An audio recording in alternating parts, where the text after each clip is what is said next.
Mtume anasema almu'minu alqawi khairun wa ahabbu ila Allahi min almu'mini dhaif.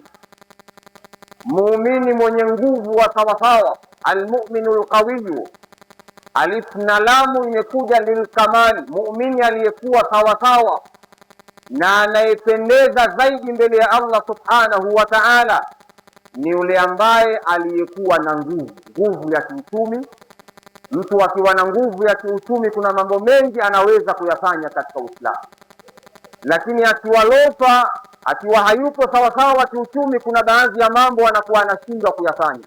Wa qul i'malu fasayara Allahu amalakum wa rasuluhu wal mu'minun. Tupambaneni, tufanye kazi, tuwe sawa kiuchumi. Ukiwa na financial freedom, ukiwa na uhuru wa kiuchumi katika maisha yako, kuna baadhi ya mambo unaweza kuyasema kwa mtazamo wako, lakini ukiwa hauna financial freedom, kuna baadhi ya mambo huwezi kuyasema, utayasema kwa utashi wa yule anayekupa kula.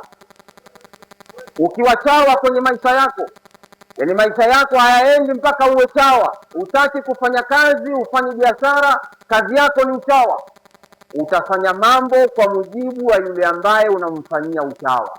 Wa qul i'malu fasayara Allahu amalakum wa rasuluhu, tufanyeni kazi. Al-Imam Muhammad Mutawalli Sha'rawi katika moja maneno yake siku moja aliwahi kusema, man lam ya'kul bi fa'sihi lam yanfiq min aqlihi, yule ambaye hawezi kula kutokana na jasho lake hawezi kuongea kutokana na akili yake.